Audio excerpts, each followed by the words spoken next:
So there's dramatic news coming out with Fanatec almost every day, and I know it can be very scary because there's a lot of banking, finance, accounting, credit, lending, and all these investor statements that can be quite scary. So in this video, I actually want to go through 5 reasons to be positive about Fanatec in the face of all this extraordinary news. So hopefully you're going to find this very interesting. Now, the first thing is we got that crazy investor statement yesterday. I know a lot of people said that there wasn't anything new that came out yesterday, but there was. It's a brand new statement. I'm tracking everything about the banks extending the standstill until the 30th of June, and they can terminate that basically if the conditions aren't fulfilled at any time. But there is a positive there. That extension does show that the banks want Fanatec to continue trading. They won't want some kind of German equivalent, perhaps, of a Chapter 11 or a pre-prac administration you might get in the UK, where funny things can happen if you've ever been involved in one of those. They want Fanatec to continue trading, to become stronger, and the banks feel like that is the best way for them to get their money back. The fact is that if the banks didn't believe that, they would have called in already, they would have become creditors, they would have wanted Fanatec to sell assets, but that has not happened yet. The banks have said, look, we're going to give you more time to get yourself on your feet. And coming on to that, if you look at actually the February statement, this is something I looked at when I interviewed the Fanatec CEO, the February investor statement was extremely positive, the way it was worded. This is obviously before Fanatec had to dismiss Thomas Jackermeier as CEO, but they were talking about a return to profitability, very significant revenues of over 100 million euros, which is, vastly dwarfs their market cap at the moment. There were also some big issues last year, like chip issues that shouldn't be an issue this year. They had to write off money last year. They also had the approval from Sony on the GT, DD, and DD Extreme licenses that has come through. Now they're able to sell that. So if you look at the February statement, and if you also look at my interview with Thomas Jackermeier, he does actually address a lot of the concerns people have. He talks about investing in external customer service. He talks about recognizing that, the customer service timelines at the moment are just not good enough. He wants to use AI to help in that. Yes, he has been dismissed, but it looks like they've got someone in, or they're going to get someone in, a chief restructuring officer, who will be able to look at that very dispassionately and maybe do that sort of stuff a little bit better than Thomas could, and Thomas can focus on creating the product. So if you look at the investor statements, yes, sometimes they are very negative. Sometimes they are very scary. That's the nature of it. We're talking about huge sums of money here. People have a lot of skin in the game. There are also investors with skin in the game who might want to do certain things as well. But actually, that big February statement did look a lot positive. The next positive I want to get into is that people are submitting a lot of orders. I'm one of these people. I submitted an order with Fanatec before they dismissed the CEO. I have not cancelled it. I'm here with you in that, if everything was to go under, I would lose my money. But I don't think that's going to be the case. I've kept my order. It should be delivered today, one of them. It was meant to come yesterday. For some reason it happened. That's not Fanatec's fault. So I can see a lot of people are submitting orders, and a lot of people are getting orders in good time.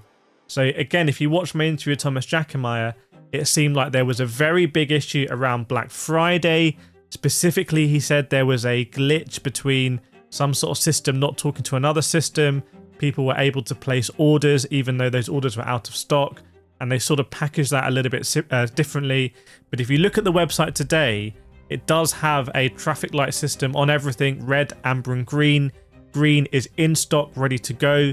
Amber is a pre-order, and red I think is out of stock. So there is like a quite clear delineation now. The thing that remained confusing, and I specifically told Fanatec this on video, is that the way they package their boxes and the fact people are waiting for like QR1 lights and things like that, and that's holding up their entire order, is very confusing. I do need to fix that. But anyway, positively, a lot of people submitting orders. If you're having a good experience with Fanatec, share it in the comments. If you're not having a good experience with Fanatec, share it in the comments as well. This is a completely unbiased sort of take and view, and journalistic sort of information on Fanatec. The next thing I want to say is Fanatec is still a market leader in a lot of segments in sim racing, and I think there are some really easy wins for Fanatec here. Stuff like remaking the Fanatec McLaren V2 rim. It's a rim that you see a lot of big prominent streamers use, even though they have access to a lot more expensive Fanatec equipment. It's great value for money. You might have seen me review it recently. They could remake that, bring it up to date, again release it at a low cost price, and that is going to do absolutely gangbusters. They might want to reduce, very simply just reduce their product offering. Fanatec has a I use the word lightly, but it might be a sort of arrogance that they want to compete at every stage of the sim racing peripheral market. They want to be competing at the low end with the CSL DD. They want to be competing right at the top end with stuff like the BMW M4 wheel and the Bentley wheel. And it might be that they just need to reduce their offering, and that will reduce how they deal with RMAs and packaging and warehouse, and might make the whole thing simpler. The other thing is that their structure is actually, they don't deal with middlemen. They don't deal with retailers. They go direct to consumer.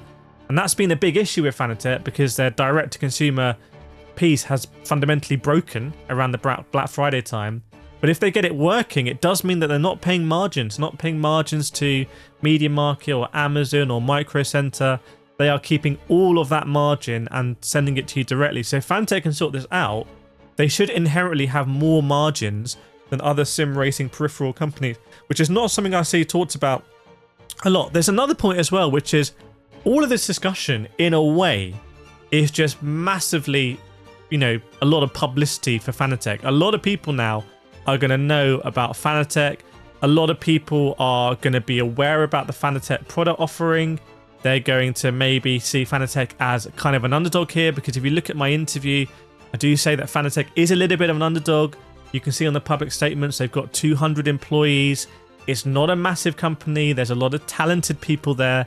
It looks like they're struggling to scale from this family business, really talented, passionate people, to scaling where you need to have an army of customer service people responding to emails. That's not exciting, it's not sexy, but it's definitely needed when you get to that scale. So if Fanatec again can sort of come through this, then they will come out a lot stronger. And the banks are saying, look, at this moment in time, we believe that the best course for us as the banks, who we're owed money, is to give you more time. It's a little bit like, personally, if you're struggling to pay your mortgage or whatnot, the banks should say, look, we'll give you a holiday. We think the best way for us to get our money back is actually to just, give you a little bit of breathing space here and allow you to sort of get your house in order, metaphorically, and start paying us back. And a final point as well is that we don't have all of the information. There is information that Fanatec or Endor AG have to make public because it's market sensitive.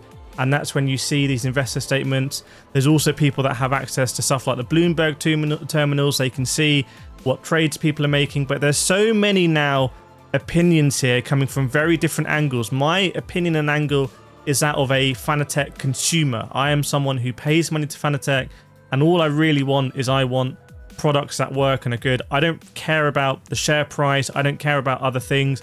The banks are there. They're obviously now have a significant level of control over Fanatec's activities. They want their money back, essentially. They might also want to, Fanatec to come out stronger, so they continue being lenders to Fanatec. Then you have investors as well. You have investors who want either Fanatec share price to go up, or you might have people who want the Fanatec share price to go down. They might be people that have no interest in the product at all. They're just there purely for the share price.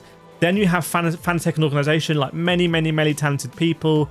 Thomas Jackermeier is one of the, if he was in England, he might be knighted for services to sim racing. He's one of the OGs of sim racing. He is in Fanatec. He is a incredible creative, and personality force. Fanatec will want to keep him there and have him in their house. They won't want him to go somewhere else and set up a rival company. So there are so many different angles. It's almost hard to understand sort of things irrespective of those angles. So all I would say is, when you're reading about this, when you're watching content, try and understand the angle it's coming from. You also will have YouTubers and review sites who basically, have affiliate links, who will be incentivized for you to buy stuff. You'll have people who might be incentivized for you to buy something else. There's so many different angles. Just make sure you look after yourself. Again, I'm committed to giving you all of the information here as transparently as I can, and it's a very, very, very exciting time.